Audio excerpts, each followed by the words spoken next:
E aí pessoal, beleza? Finalmente aqui agora saímos do tópico de falar só de notação inicial aqui na aula e de revisões matemáticas, né? Agora a gente vai passar realmente para começar a falar de fluidos. Aí, já que a gente vai falar de fluidos, né? Trouxe aqui até uma camisa da poderosíssima Florida State University, que é como eu gosto de dizer, a Disneylândia para quem trabalha com mecânica dos fluidos na parte experimental. Eles são uma das mais incríveis estruturas que eu já vi para fazer fluidodinâmica experimental. Tem muito material lá legal, tem muito artigo legal vindo de lá. Foi a primeira universidade que eu tive contato lá fora. E lá eu aprendi algumas dessas coisas que eu vou mostrar aqui hoje. Alguns detalhes aqui, por exemplo, sobre cinemática, né, que eu vi lá nos primeiros cursos com o professor Leon Van Dommelen e com outros também, que depois eu fui ver depois também outras coisas. Hoje a gente entra então finalmente no tópico de cinemática dos fluidos, né? E cinemática, bom, primeiro eu vou colocar aqui em cima uma coisa que é interessante, vai falar sobre esse negócio de descrição euleriana e lagrangiana. Mas antes disso eu queria falar isso aqui, ó, que quando a gente fala de cinemática, a gente está falando basicamente, né, ela define é uma descrição do movimento. Então, quando a gente fala de cinemática, a gente não está falando de física necessariamente, a gente está falando de descrever o movimento do fluido, né? Ou seja, a gente não está entrando nada em relação a forças, que aí entraria a parte de dinâmica. Existe essa distinção, né? Cinemática não é dinâmica, né? Cinemática não é dinâmica, são coisas diferentes, né? Dinâmica a gente já está falando de forças. Aí sim a gente vai falar de física, né? Vai começar a comentar sobre a física do escoamento. E, enfim, como eu costumo dizer, se vocês quiserem escrever um artigo científico na área de mecânica dos fluidos, se você for só na parte de cinemática, vai dar ruim. Você vai ter que falar um pouco de dinâmica, você vai ter que entrar, se você quiser que seu artigo seja aceito, você vai ter que entrar um pouco, falar um pouco sobre a dinâmica, falar um pouco sobre a física do escoamento, né? Eu lembro que um dos comentários que o meu orientador de doutorado fez para mim, que foi um dos mais duros, né, no começo, foi esse, assim, falava que eu escrevia artigos que eram não falava, só falavam de cinemática, né? Ou seja, não tinha física, eu tinha que começar a escrever, falar mais de física, e a partir do momento que eu comecei a falar mais de física, começou a desenvolver mais até a produção aí de artigos, né? E de novos insights mesmo sobre a física do escoamento. A gente tem que entrar nessa parte física, mas para isso a gente tem que entender a cinemática primeiro. A cinemática, vamos começar com essa primeira parte aqui, de que existem dois jeitos de você descrever essa cinemática dos fluidos, né? Você pode falar com ela pela descrição que é lagrangiana, e aqui eu vou marcar aqui, ó, lagrangiana, ou a descrição euleriana. E aqui estão os nossos dois famosos, eu não sei se eu chamaria só de matemáticos, não, famosos pesquisadores, pensadores aí do passado, né? O Joseph Lagrange e o Leonhard Euler, que criaram, né, a quem foi dado o nome aí dessas descrições. Quando a gente fala do Lagrange, o Joseph Lagrange, ou a descrição lagrangiana, ela é mais parecida com aquilo que a gente vê na física desde o ensino médio. Assim, a gente vê aquela física de movimento de partículas, sabe? Você estuda, por exemplo, uma bola batendo na outra e ela gera uma aceleração, né, na outra, assim, ou uma força aplicada sobre um carro, né? Você considera o carro como se fosse uma partícula, aquela força, qualquer aceleração que o carro vai ter com a massa dele. Enfim, a gente está falando basicamente de partículas individuais. A gente está falando que vou ter, por exemplo, uma partículazinha aqui, outra partículazinha aqui, outra partículazinha aqui, e aí eu vou falar que cada uma dessas vai ter uma direção, indo para cá, essa indo para cá, essa indo para cá. Ou seja, se eu estiver falando de partículas individuais, eu estou falando da descrição de Lagrange. Ela foca em descrever cada partícula de maneira separada. Isso daqui, então, vou até escrever para a gente. Isso daqui é o que a gente fala que é o lagrangiano. A descrição lagrangiana, tá? Lagrangiana. Se estivermos falando de Euler, o Euler já é uma visão seguinte, né? Pensa que você tem aqui uma partícula que está se deslocando dessa forma aqui, ó. Ela está indo nesse trajeto aqui, ó. E nesse trajeto que ela está, ao invés de eu olhar para essa partícula se deslocando nesse trajeto aqui, eu vou olhar para um espaço aqui. Eu vou olhar para um certo espaço onde eu vou determinar aqui onde eu vou estar olhando. Eu só olho para cá, por exemplo, onde está marcado aqui nessa caixinha cinza aí. E aqui eu vou ter um ponto onde eu vou olhar dentro dele. Só a partícula que está aqui, neste instante de tempo, o fluido passando através desse volume, é justamente como eu vou descrever. Ou seja, eu não estou pensando na partícula passando, mas eu estou olhando para um ponto no espaço onde a partícula está passando naquele instante de tempo. Ou seja, a minha descrição ela não é com relação à velocidade da partícula em si, é com relação ao momento em que eu olho nessa caixinha cinza aí, eu estou olhando para aquele momento, está passando uma partícula naquele momento e essa partícula tem essa velocidade.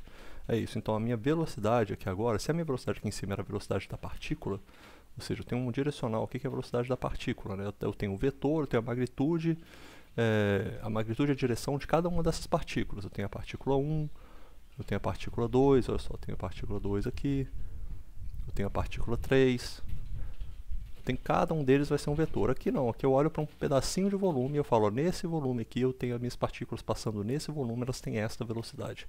Ou seja, neste campo aqui eu estou falando isso, ó, que tem o U é igual a uma velocidade e ela é referente aonde? É referente à posição no espaço onde eu estou olhando naquele instante de tempo. Eu tenho isso daí, tá bom? Ou se eu quiser escrever na notação indicial, né, o I é igual ao I de uma posição, um vetor de posição naquele tempo. Sendo que aqui no caso tem os dois, né, I e I, mas eu não estou somando o I não, tá? O I é porque um é o I do vetor velocidade, o outro é o I do vetor posição. Essa descrição é a descrição que a gente chama de euleriana. Muita gente até lê como euleriana, né? Eu ia comentar isso aqui, mas o certo é euleriana, tá? Euleriana. Eulerian. Aí, beleza. Ou seja, nesse caso aqui, e esse pedacinho aqui que a gente está vendo, esse pedacinho cinza, eu vou falar o que ele é também. É o que a gente chama de volume de controle. A gente chama isso de volume de controle, ou em inglês se chama field, e a gente pode chamar de campo também, né? Um campo é um volume no espaço. Dentro daquele volume está passando uma partícula ali, e eu descrevo a velocidade dessa partícula, né? A velocidade das partículas passando naquele volume vai me dizer qual que é a velocidade do escoamento naquele ponto. Qual que é a vantagem e a desvantagem de cada um? Olha só, quando a gente está lidando com coisas discretas, a gente está lidando com coisas, vamos supor que eu estou trabalhando lá com, sei lá, uma coisa discreta, uma mesa de sinuca, bola de bilhar. Eu tenho uma quantidade pequena, né, de partículas ali, assim, que eu vou ver o deslocamento delas, né, e aí eu vou conseguir utilizar ali as equações da segunda lei de Newton na forma mesmo lagrangiana para estudar aquilo. Mas quando eu penso num fluido, um ar passando ao redor de uma aeronave, por exemplo, eu tenho bilhões, para não falar assim, trilhões, quadrilhões, sei lá quantos zilhões de partículas que eu vou ter passando por ali. Se eu quiser descrever o ar passando através dessa aeronave, ou o ar passando através de um carro, ou simplesmente pode ser uma coisa até mais simples, né? Um copo de água com um açúcar e você está agitando ali a água com açúcar dentro do copo. Ali tem uma quantidade bizonha de partículas. É impossível você manter a sua observação de cada uma dessas partículas. Assim, teoricamente impossível, né? Eu não sei como é que vai ser no futuro aí com computação quântica, talvez tenha meios de armazenar diferentemente, você possa até fazer isso no futuro, assim, para quantidades consideráveis, mas hoje em dia, com as capacidades computacionais que nós temos, com a capacidade que a gente tem de tratar as coisas, né, é virtualmente impossível pensar em você conseguir manter o acompanhamento de cada uma dessas partículas ao longo do tempo, e você descrever aquilo ali, um movimento, uma coisa simples como seria agitar um copo de água, por exemplo, com uma colher. Então, para a mecânica dos fluidos, a descrição euleriana ela é preferencial. Isso aqui, ó, vou até marcar isso aqui, ó, para McFlu, essa descrição de Euler ela é preferencial. A gente costuma usar mais a descrição euleriana. E é tão engraçado isso que não necessariamente você sempre calcula o escoamento com a descrição euleriana. Tem alguns casos que você usa cálculos que são baseados na descrição lagrangiana. Usa até equações de Boltzmann para isso, tem cálculos de probabilidades também, são mais aproximados das soluções microscópicas, mas quando você vai observar isso, você vai visualizar o escoamento, você visualiza aquilo na forma euleriana, você transporta aquilo para a forma de campo, porque é mais fácil da gente conseguir enxergar. Tá? O que acontece, por exemplo, se eu tiver um problema, como esse aqui, ó, vamos supor isso aqui, por exemplo, eu estou lá com vamos expandir um pouquinho a nossa discussão, vamos aprofundar a nossa discussão um pouquinho. Vamos supor que eu tenho um aerofólio aqui, eu vou desenhar, mais uma vez eu vou tentar desenhar um aerofólio, vamos ver se sai bonito, opa, saiu melhor, agora é só descer aqui, aí não ficou tão ruim não, essa linha aqui de cima ficou meio tortinha, mas, ó, até o final aqui, aí, beleza. Acho que até o final do curso eu aprendo a desenhar bons aerofólios, né, até o momento ainda estou meio ruim nisso aí. Vamos supor que você tem um aerofólio, até apagar essa parte que parece um quebrado no aerofólio ali, vou desenhá-lo de novo aqui, ó. Aí, ficou melhor assim, tá. Você tem esse aerofólio aí, eu vou ter um escoamento de ar passando ao redor desse aerofólio. Ele vem daqui e ele passa aqui suavemente ao redor desse aerofólio, tá vendo? Ele vai descendo aqui e tal, e sai aqui depois. A gente vai ver sobre essas condições também de escoamento passando pelo aerofólio, isso aí é bem legal. Vamos supor que esse aerofólio aqui ele tem algumas condições já determinadas. Ele tem um comprimento de corda, que eu vou falar que esse comprimento de corda dele aqui, até vou fazer o seguinte, ó, vai ser, vou pegar as ferramentas legais aqui para desenhar. Ele tem um comprimento de corda, tá aqui, ele tem esse comprimento de corda dele, deixa eu ver, de corda dele, vou chamar de L, é o tamanho da corda do meu aerofólio, né, que seria o tamanho dele do bordo de ataque, que é a frente do aerofólio, até o bordo de fuga, que é aquela que parte final, né, do meu aerofólio, mais a montante, mais a jusante, né? Bordo de ataque a montante, bordo de fuga a jusante. Depois a gente fala sobre isso também. Ele tem um comprimento L. E eu vou dizer que eu tenho um espacinho aqui no meio, ó. E eu vou até marcar ele com um círculo, sabe? Vou botar ele dessa forma aqui. Eu vou botar ele azul claro, não, verde claro. Vamos supor que eu olho para esse espacinho aqui, ó. Um espacinho desse volume aí, verde claro. E esse espacinho aqui, ele tem um certo comprimento também. Eu vou dar um comprimento para ele, vou falar que ele é igual a... Vou falar que ele tem aqui um comprimento dele. Eu vou chamar isso aqui de epsilon. Ó, isso aqui vai ser o meu... Opa, deixa eu ver. Ixi, desenhei errado. Isso aqui vai ser o meu epsilon. Ó, ou seja, esse meu círculo, esse meu pequeno espaço que eu criei ali em cima do aerofólio, aí, mais um termo, né, na região de sucção do meu aerofólio, no lado de sucção do aerofólio, no extradorso do meu aerofólio, nessa região tem um voluminho que tem um comprimento epsilon. Se eu quiser definir, vamos supor agora que eu queira, a partir dessa definição aqui que eu fiz, eu quero agora passar a definir um campo de escoamento nessa região aqui, ó. Eu quero falar, de algum modo eu quero achar ali um UI, uma velocidade, um vetor velocidade, em função da sua posição, né, e naquele espaço de tempo. Eu tenho que obedecer alguns critérios para isso. Eu vou mostrar para vocês quais critérios são esses. Tá, vou falar deles aqui. Vou falar o critério 1. Primeiro critério, tá? Se eu quiser que o meu escoamento, que eu consiga definir um campo de velocidade naquele volume epsilon ali, onde está marcado por aquela distância epsilon, primeira coisa que tem que acontecer é isso, ó. O epsilon ele deve ser muito maior do que d, sendo que d é o que? D, eu vou chamar esse d de distância, uma distância média entre as partículas, tá? D vai ser, vou puxar aqui em vermelho aqui pra gente, ó. D vai ser uma distância média entre as partículas.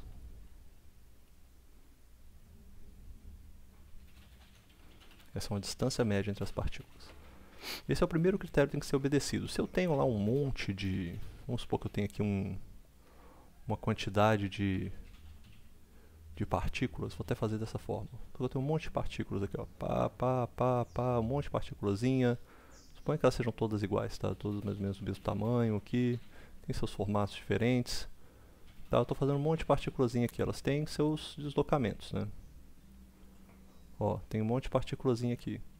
Se eu determino o meu epsilon para ser uma região no espaço muito pequena, por exemplo, isso aqui, ó. Se eu falo meu epsilon é isso aqui. O meu epsilon passa a ser mais ou menos da mesma distância. Se você for olhar aqui, ó, o meu epsilon passa a ser mais ou menos da mesma distância da minha distância entre as partículas. Olha só, essa distância aqui, ó. Eu teria um epsilon mais ou menos igual a isso aqui. Perdão, eu teria um epsilon mais ou menos igual a isso aqui, ó. Opa, ficou que tem um fio aqui que eu esqueci. Teria um epsilon mais ou menos desse tamanho aqui e eu teria uma distância entre as partículas mais ou menos desse tamanho. Nesse caso, o tamanho do meu volume ele é mais ou menos o mesmo tamanho, a mesma ordem de grandeza da distância entre as minhas partículas. Neste caso, é difícil que eu consiga definir um campo. Ou seja, eu não consegui, nesta região eu não consigo definir um campo. Mas se eu invento de fazer isso aqui, ó, eu crio um epsilon agora, eu vou criar esse epsilon aqui, ó. Um epsilon que engloba todo mundo. Ou nem precisa, né, englobar todo mundo. Simplesmente um epsilon que é assim, ó. Tem até uns ali de fora. O meu novo epsilon, ele é bem maior do que o meu campo, certo? Do que a distância entre as minhas partículas. Olha o tamanho do epsilon aqui agora. Esse epsilon aqui é muito maior, o epsilon 2, né? Ele é muito maior. Ou seja, o epsilon 2 ele é maior do que a distância entre as minhas partículas, a distância média entre elas. Se eu faço esse epsilon 2 aqui agora, ele ainda está pequeno, tá? Poderia ser maior. A ideia é que ele seja muito maior, tenha ordens de grandeza maiores do que a distância entre as minhas partículas. Este epsilon estaria satisfazendo o critério 1, mas o primeiro epsilon lá, que está marcado ali só naquela regiãozinha verde, não. Então a gente tem que ter atento a isso. Se eu quero definir um campo, é necessário que eu tenha um número, que o meu campo seja maior do que a distância entre as partículas. Esse é o primeiro critério. O critério 2 é o seguinte, ó. Deixa eu marcar aqui, ó, o critério 2. Critério 2. O meu epsilon, ele não pode ser, em hipótese alguma, maior do que o meu comprimento característico. Por exemplo, isso aqui tem que ser menor do que aquele L, ou seja, esse comprimento característico que eu estou vendo aqui em cima, ó, do aerofólio. Ou seja, este epsilon tem que ser muito menor do que o comprimento da minha geometria que eu estou analisando. Tá? Essa é a análise. Ou seja, se eu estiver com essa condição aqui, deixa eu pegar esse desenho que eu vou mandar ele lá para baixo para a gente poder estudar em cima dele. Ó, Ctrl C. Opa, espera aí. Vou mandar ele aqui para baixo. Vou só copiar ele aqui para a gente. Ó. Ctrl V. Aí, beleza. Eu vou diminuir aqui também. Se porventura eu determinar um epsilon aqui, ó, eu vou fazer essa determinação aqui do meu epsilon. Vou fazer um epsilon assim, ó, desse tamanho. Olha o tamanho desse epsilon aqui agora. O meu epsilon, agora ele está mais ou menos na mesma ordem de grandeza. Olha que é o tamanho dele. Esse epsilon aqui agora, ele está mais ou menos na mesma ordem de grandeza do meu L. Tá? Meu epsilon aqui novo, esse epsilon vermelho. O epsilon está aproximadamente igual a L. Aí já não vale mais. Por quê? Porque o meu domínio é muito grande, ou seja, eu já estou usando um domínio desnecessariamente grande para juntar uma quantidade de partículas nele. Né? Agora, tem a questão seguinte. Se eu estou tentando satisfazer aquele critério número 1, né, o primeiro critério, eu quero ter uma distância de partículas, a distância média entre as partículas ser muito menor do que o meu epsilon, o epsilon do campo, o tamanho do campo que eu estou definindo. Se porventura eu precisar fazer esse campo muito grande para fazer com que ele tenha uma quantidade de partículas suficiente ali dentro, eu posso acabar ferindo o segundo critério. Ou seja, aqui eu posso ter, vamos supor que nesse campo aqui eu tenho só umas 10 partículas passando por ali. O que é um caso como esse? É um caso de gás rarefeito. Não tem mais passagem, né, de escoamento ali nesse de escoamento como um meio contínuo. Então a gente está ferindo, na verdade, a continuidade do escoamento. Esse é um critério 2. Então, se eu penso, por exemplo, um jato, o jato não pode ter, se eu estiver fazendo um jato que estiver soprando ar, por exemplo, esse ar, a distância média entre as partículas tem que ser muito menor do que o tamanho desse bocal do jato. Bateu aqui o interfone tocou, minha esposa foi lá atender. Agora, vamos pegar o critério 3, que é esse terceiro critério aqui, ó. O critério 3 ele é bem legal também.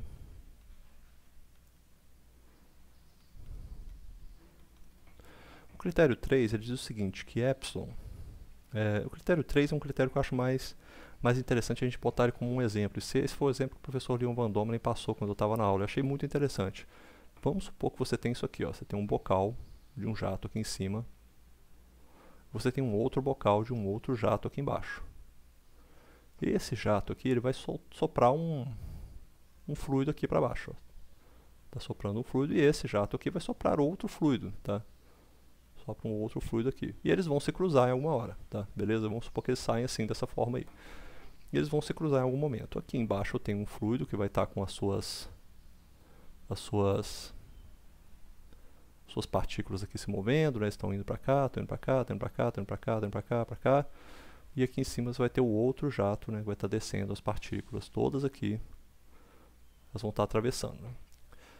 Se esse jato passa, atravessa o outro jato e continua a velocidade dele, e a mesma coisa acontece com o jato que está deitado aqui, ó, as partículas continuam, não se alteram. O que aconteceu aqui então? O que a gente espera, primeiramente, né? O que a gente esperaria que acontecesse nessa região aqui, essa região amarelada aí? A gente sempre espera que um jato vai colidir com o outro. Se você colocar um soprador com outro soprador, eles vão interagir e vão gerar alguma mistura entre eles ali para baixo. Mas e se eles não se misturarem? O que aconteceu para eles não se misturarem? Quer dizer que as partículas foram passando umas pelas outras e elas não se colidiram. Não houve troca de informação. Se as partículas não se colidem, elas não trocam informação de movimento umas com as outras, quer dizer que o espaço médio, a distância média que a partícula tem que percorrer até atingir uma outra partícula está muito grande. E o que acontece nesse caso então? Isso aqui é um termo, tá? Isso é conhecido, é um termo que é trabalhado da seguinte forma. Você tem esse termo que é chamado de lambda. Lambda é o caminho médio, caminho livre médio entre partículas. É o caminho, a distância média percorrida por uma partícula até se colidir com a próxima. Então este critério aqui, ele também está relacionado a essa limitação que permite que você crie um campo, descreva um escoamento com campo euleriano ou lagrangiano. Ou seja, esta limitação que a gente tem, essa aqui, ó, o epsilon tem que ser muito maior do que o caminho médio entre as partículas.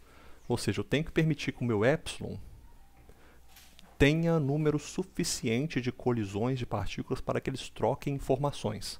Ou seja, o volume que eu estou analisando tem que permitir essa troca de informações. Se eu não tiver um suficiente troca de informações, eu não posso. A descrição lagrangiana fica complexa, fica complicada, já fica faltosa. A gente não consegue descrever ela mais de uma maneira, usar ela corretamente para descrever o escoamento de um fluido. E como a gente juntou essas informações todas aqui, o que a gente percebeu? Ó, se a gente tiver o que vale para fazer uma descrição euleriana aproximada, né? Aproximada não, boa, uma boa descrição euleriana do escoamento, você precisa ter então que o seu epsilon precisa ser muito maior do que o caminho médio livre entre as partículas, e o seu epsilon precisa ser muito menor do que o comprimento característico lá do seu escoamento. E pode ser uma boca de um jato, pode ser uma corda de um aerofólio, pode ser o tamanho de uma placa, pode ser qualquer coisa dessa, até pode ser a espessura do aerofólio, dependendo do que você está analisando. É um pouco livre para definir, mas tem que ser um comprimento característico do seu escoamento. Tá? Isso aí, quando vocês forem estudando, vocês vão descrevendo e vão aprendendo isso. Isso aqui ajuda a gente a definir o chamado número de Knudsen, que é o Kn, que é definido como o caminho médio entre as partículas dividido pelo comprimento característico. Isso aqui é chamado de número de Knudsen. E quem que é o Knudsen? Eu acho que eu nunca peguei ele aqui para vocês verem, né? O Knudsen, eu acho que eu não sei qual dos dois. Acho que esse aqui que é o engenheiro, deixa eu ver. Eu acho que não foi esse aqui não. É o que eu realmente não sei, não sei o primeiro nome do Knudsen, né? Mas ele é o cara que foi, deixa eu ver, número. Não tem não. Eu achei que eu ia achar uma foto dele mais fácil, depois eu procuro uma foto dele. Mas isso aqui quer dizer o seguinte, olha, na maioria dos casos, você vai ter, quando você tem um escoamento que é um escoamento em um meio contínuo, a gente fala meio contínuo é esse, né? O contínuo que você não vê descontinuidades entre eles, ou seja, se você estiver vendo partículas que estão muito espaçadas uma das outras, que tem um caminho médio livre muito grande, você consegue ver o vazio naquele contínuo, né? Mas se tiver muitas partículas ali se comunicando, trocando informação, você não vê nada, você vê como se fosse um contínuo, é como um copo de água que você pega, parece algo contínuo mesmo que não seja, né? Mas o ideal é que você tenha, então, esse número aqui, ó, tenha um caminho médio livre muito pequeno e um um comprimento característico muito grande, que permita que você tenha um número de Knudsen, né, o que é o que a gente vale, isso quer dizer, agora para analisar meios que a gente considera contínuo, para meios contínuos, o número de Knudsen, ele normalmente ele é muito menor do que 1. Tá? Quando vai chegando perto de 1, o que quer dizer?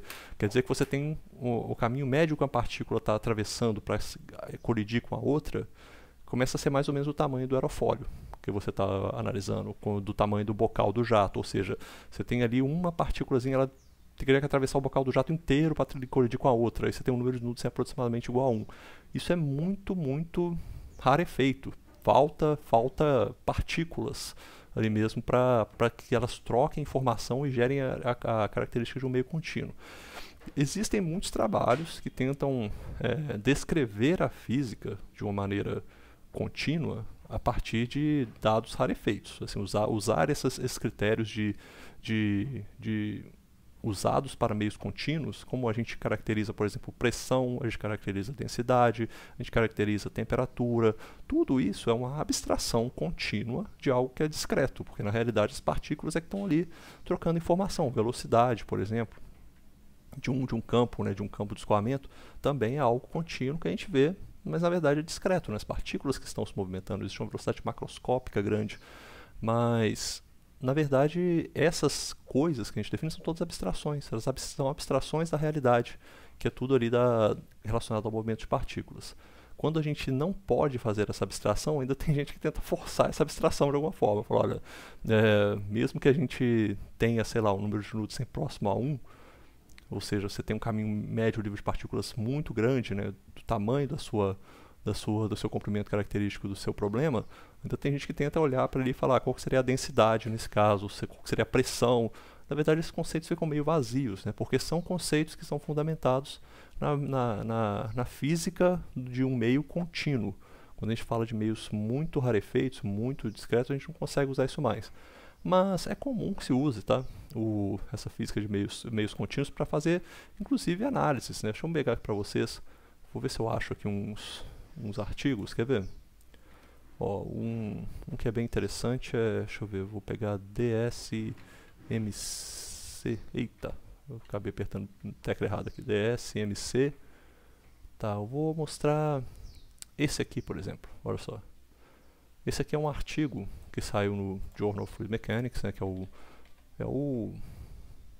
a Nature de quem trabalha com mecânica dos fluidos. O Journal of Fluid Mechanics, eu já mostrei alguns artigos aqui para vocês, mas quem trabalha com mecânica dos fluidos dificilmente vai publicar na Nature, mas o JFM, Journal of Fluid Mechanics, é a Nature de quem trabalha com mecânica dos fluidos, tá?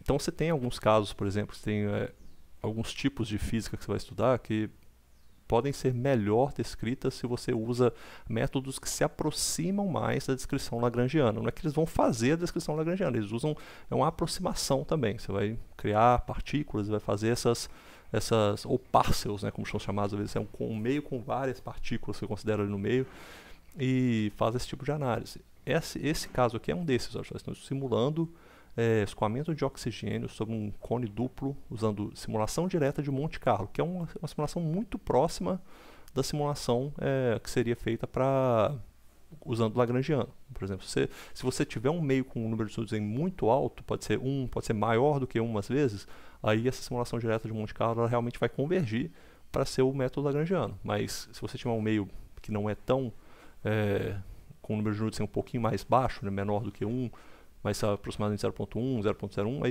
essa simulação ela aproxima um pouco o que seria o Lagrangiano, tá? E eles estão usando inclusive informações químicas, né? Química quântica, para poder informar como é que seriam as reações que iam acontecer, e eles estudam esse caso. Olha só, eles vão fazer, eles estão usando essa simulação direta de Monte Carlo, simulação eles vão obter uns resultados aqui para baixo. Deixa eu ver se eu pego algum resultado para vocês verem. Olha só, eles estão usando um modelo que é muito mais próximo da mecânica do não contínuo, mas quando eles vão olhar os resultados, olha, por exemplo, isso aqui é um campo de escoamento que eles estão observando. Isso aqui são choques, tá? Ondas de choque, a gente não vai ver isso nesse curso, vou preparar depois um curso sobre escoamentos compressíveis, e aí a gente vai falar lá de ondas de choque, essas coisas todas. Talvez até eu fale rapidinho alguma coisa aqui, mas não vai ser o foco não. Mas isso aqui são ondas de choque, né? Ondas de compressão. Você tem um escoamento que gera esse tipo de onda de choque aí é uma espécie de uma descontinuidade no escoamento, tá? Ela realmente imagino que é uma concentração muito grande de partículas que ficam ali coladinhas umas nas outras, mas numa região muito pequena, às vezes um comprimento, sei lá, de 10 a 100, de 10 até 100, ou seja, de 10 a 1 até 10 a 2, num espaço de caminhos livres médios, ou seja, é um espaço muito curtinho e ali você tem uma concentração de moléculas gigantesca. Geram esses choques aqui, tá? E esse tipo de escoamento, você vê que eles estão observando, estão analisando, eles estão vendo o que aqui? Eles estão plotando a magnitude da densidade, do gradiente de densidade. Vocês usaram um método que é mais próximo da descrição lagrangiana, mas na hora de eles visualizarem o escoamento, o meio correto mesmo é esse. Eles vão trazer aquilo para uma visão euleriana, ou seja, estão usando uma descrição de meio contínuo para isso, a densidade, gradientes de densidade, para poder mostrar onde é que estão os choques, quais são as fontes. Olha só que interessante esse caso, né? Ele gera um choque por causa de efeitos de compressão, chama-se bulk compression, né? Ele gera essa separação no escoamento, né? Que deveria ser que são dois assim colados, um para cima do outro. Normalmente a gente não veria esse tipo de separação, mas aqui gera uma separação por efeito de compressibilidade, e aí eles vão gerar esses montes de choques aí que vocês estão vendo em cima, vão perturbar essa separação, essa recirculação que é gerada aqui, ela fica excitando o ponto desse ponto triplo aqui, por exemplo. Isso gera em entradas de bocais de motores hipersônicos, né, de dispositivos hipersônicos, né, que vai ter a entrada de um bocal, por exemplo, eles geram uma certa oscilação que faz cair um pouco a eficiência do funcionamento desses dispositivos. Mas é interessante isso daí para vocês verem como é que eles fizeram a análise, né? Eles têm outras visualizações também. Deixa eu ver se eu tenho mais aqui, um DSMC do Valentini. Valentini, deixa eu ver. Esse aqui, não, esse aqui é o que eu estou olhando, na verdade. Vou olhar DSMC. Esse aqui também é interessante, olha só, estão analisando um escoamento nanoporoso. Se eu falei que o Journal of Fluid Mechanics é a Nature dos pesquisadores de mecânica dos fluidos, o Physical Review of Fluids é a Science. Ela é praticamente tão renomado quanto. E aqui eles também estão usando isso, né? Mas qual que é o caso deles? O caso deles não é mais hipersônico, não. O problema deles é que eles estão analisando o escoamento em micro e nanoporos, ou seja, são poros muito, muito pequenininhos, e lá, nesse caso, como o diâmetro desses poros é muito pequeno, aí o comprimento característico for tão pequeno que ele começa a ser mais ou menos a mesma ordem de grandeza da distância média entre as partículas, ou seja, é um tipo de escoamento crítico de ser analisado, escoamento em micro e nanoporos. E eles usam isso também, usam métodos de DSMC, que é o de simulação direta de Monte Carlo. Está vendo ela aqui sendo bem descrita, né, inclusive implementada em OpenFOAM, tá? É muito interessante também. E eles colocam essa simulação para ser resolvida, e olha só como é que ficam os campos de escoamento. Eles vão tentar analisar isso olhando para o escoamento, não através do movimento individual de partículas, mas através de campos médios, campos que usam descrições de meios contínuos. Aqui, no caso, estão usando distribuição de velocidade e vendo como é que o fluido, né, que aí nesse espaço ele vai ser rarefeito, não tem jeito, porque é uma distância média de partículas muito pequena, quase da mesma ordem de grandeza do poro em si. E eles avaliam isso daí usando esse método e olham para ele depois com a descrição euleriana. Eu acho que... Vou trazer aqui também de um amigo meu, quer ver? Mas o normal é isso aqui, ó. Gente, o normal não, né? Não é, quando você não tem essas condições, você vai resolver as equações de Navier-Stokes mesmo, né? Deixa eu ver, acho que esse meu amigo não colocou elas aqui. Tá. Eu vou pegar um artigo meu então, vou mostrar pra vocês. Esse aqui acabou de sair, ó. Eu ia mostrar ali, mas não deu. Vou mostrar esse daqui, olha só. Quando você não tem essa limitação do número de Knudsen, né, e aí você tem uma quantidade de partículas grandes mesmo, assim, para cada dentro de um volume, você não tem nenhuma limitação de rarefação, você tem milhões, bilhões de partículas, elas estão trocando informação e você não usa mais essa descrição lagrangiana. O correto, que é o mais comum, é você pegar e usar essa formulação que é euleriana, e a gente tem as equações de Navier-Stokes que são definidas para aquelas quantidades em meios contínuos. A gente está considerando isso aqui um meio contínuo para a gente. E ele esse apareceu nesse artigo que a gente publicou recentemente. Eu queria mostrar para vocês isso aqui, ó, porque quando a gente vai olhar nesses meios contínuos, a gente vê o escoamento também dessa forma, tá vendo? Ele é apresentado de uma forma mais como a gente está mais acostumado e ver esses campos de escoamento. Aqui para um caso como esse, que a gente tem inclusive essas ondas de choque, tem essas estruturas coerentes sendo formadas aí na superfície de uma placa, é impossível você analisar todas as bilhões, zilhões, trilhões de partículas que vão estar passando aí ao redor dessa placa. O meio é você fazer isso, você pegar domínios, né, que domínios são bem pequenos, para que seja possível calcular em pequenos volumes como é que está o escoamento, como é que está o campo de escoamento naqueles pequenos volumes, e mesmo que seja muito pequenininho, então você ainda tem uma descrição estatística convergida para eles. Você consegue ainda definir esse meio como meio contínuo, e aí você consegue calcular os campos de velocidade, de densidade, de temperatura, de pressão, tudo ali nesses pequenos domínios, e você consegue observar o escoamento dessa forma aí, como a gente está observando, beleza? Fica aí essa discussão para vocês. Eu achei que eu ia trazer mais alguma coisa, mas vou ficar por aqui mesmo hoje, tá? E a próxima aula a gente fala sobre como é que a gente conecta essas duas visões do escoamento, beleza? Valeu, pessoal, até mais.